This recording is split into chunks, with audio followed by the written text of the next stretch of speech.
Hi ಎಲ್ಲೋ ಎಲ್ರಿಗೂ ನಮಸ್ಕಾರ. ಇವತ್ತಿನ ಈ ವಿಡಿಯೋದಲ್ಲಿ ನಾನು ರಾಗಿ ಹಿಟ್ಟನ್ನ ಬಳಸಿ ತಾಲಿಪೆಟ್ಟನ್ನ ಮಾಡ್ತಾಯಿದ್ದೀನಿ. ನೋಡಿ ಎಷ್ಟು ಸಾಫ್ಟಾಗಿ ಬಂದಿದೆ ರೊಟ್ಟಿ.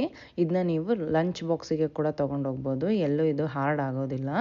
ಈಗ ಇದನ್ನ ಮಾಡೋದಕ್ಕೆ ಒಂದು ಪಾತ್ರೆಯಲ್ಲಿ 1 ಲೋಟ ನೀರನ್ನ ಹಾಕ್ಕೊಂಡು ಇದಕ್ಕೊಂದು ಸ್ವಲ್ಪ ಉಪ್ಪನ್ನ ಹಾಕ್ಕೊತಾ ಇದ್ದೀನಿ. ಈ ನೀರು ಕುದಿ ಬಂದಮೇಲೆ ಇದಕ್ಕೆ 1 ಲೋಟ ರಾಗಿ ಹಿಟ್ಟನ್ನ ಹಾಕ್ಕೊಂಡು 1-2 ನಿಮಿಷ ಕುದಿಸ್ಕೊಂಡು ನಂತರ ಇದನ್ನ 1 ಸ್ಪೂನ್ ತೊಗೊಂಡು ಚೆನ್ನಾಗಿ ಮಿಕ್ಸ್ ಮಾಡ್ಕೊತಾ ಇದ್ದೀನಿ, ಕೂಡಿಸ್ಕೊತಾ ಇದ್ದೀನಿ. ಚೆನ್ನಾಗಿ ಎಲ್ಲ ಗಂಟಿಲ್ದಂಗೆ ಕೂಡಿಸ್ಕೊಂಡು ನಂತರ ಇದನ್ನ ನಾನು ಒಂದು ಬೌಲಿಗೆ ಹಾಕ್ಕೊತಾ ಇದ್ದೀನಿ. ಈ ಬೌಲಿಗೆ ಹಾಕ್ಕೊಂಡಿದ್ಮೇಲೆ ಒಂದು ಸ್ವಲ್ಪ ಇದು ತಣ್ಣಗಾಗಬೇಕು. ನಾವು ಕೈಯಿಂದ ಮುಟ್ಟೋಷ್ಟು ಆಗಿದ್ಮೇಲೆ ಈ ಹಿಟ್ಟನ್ನಷ್ಟೇ ಚೆನ್ನಾಗಿ ನಾದ್ಕೊಳ್ಳಿ 1-2 ನಿಮಿಷ. ಹಂಗೆ ತರಕಾರಿಗಳು ಹಾಕ್ಕೊಂಬಿಟ್ರೆ ಕಲ್ಸ್ಕೊಳಕ್ಕೆ ತುಂಬ ಕಷ್ಟ ಆಗುತ್ತೆ. ಅದಕ್ಕೆ ಫಸ್ಟ್ ಈ ಹಿಟ್ಟನ್ನಷ್ಟೇ ಚೆನ್ನಾಗಿ ನಾದ್ಕೊಂಬಿಡಿ.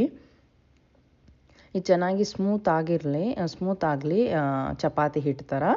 ಆವಾಗ ಇದಕ್ಕೆ ನಾನು ಸಣ್ಣದಾಗಿ ಹಚ್ಚಿರೋ ಈರುಳ್ಳಿ, ಸಣ್ಣದಾಗಿ ತುರಿದಿರೋ ಕ್ಯಾರೆಟು ಮತ್ತು ನವಿಲು ಕೋಸು, ಅದನ್ನ ಗೆಡ್ಡೆ ಕೋಸು ಅಂತ ಕೂಡ ಕರೀತಾರೆ, ಮತ್ತು ಸಣ್ಣದಾಗಿ ಹಚ್ಚಿರೋ ಹಸಿಮೆಣ್ಸಿನ್ಕಾಯಿ, ಕೊತ್ತಂಬರಿ ಸೊಪ್ಪು, ಕರಿಬೇವು, ಸಬ್ಸಿಗೆ ಸೊಪ್ಪನ್ನ ಕೂಡ ಹಾಕ್ಕೋತಾ ಇದ್ದೀನಿ. ನಂತರ ರುಚಿಗೆ ಬೇಕಾದಷ್ಟು ಉಪ್ಪನ್ನ ನೋಡಿ ಹಾಕ್ಕೊಳ್ಳಿ.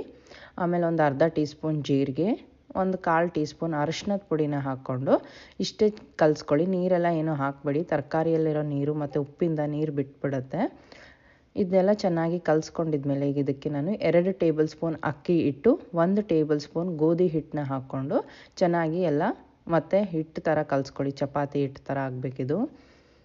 ನಾನು ಎಲ್ಲೂ ಒಂದು ಹನಿ ಕೂಡ ಮತ್ತೆ ಎಕ್ಸ್ಟ್ರಾ ನೀರು ಬಳಸಿಲ್ಲ, ಅದೇನು ತರಕಾರಿಯಲ್ಲಿರೋ ನೀರೇ ಸಾಕಾಗುತ್ತೆ.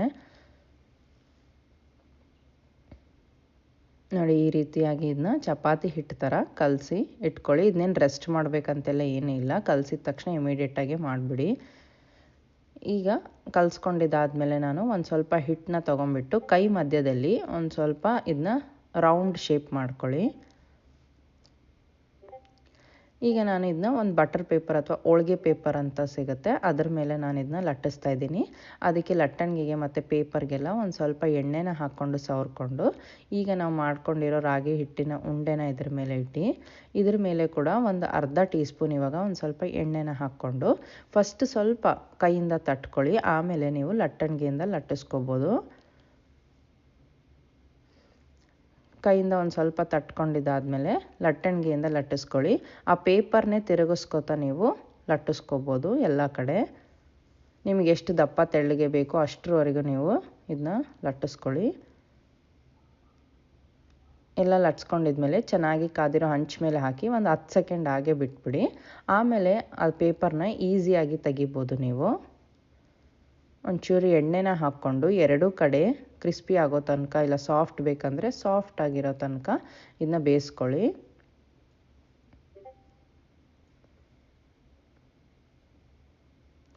ಈಗ ಇನ್ನೊಂದು ಕಡೆ ತಿರುಗಿಸ್ಕೊಂಡು ಬೇಯಿಸ್ಕೊಂಡ್ರೆ ರಾಗಿ ತಾಲಿಪೆಟ್ಟು ರೆಡಿ ಆಗುತ್ತೆ.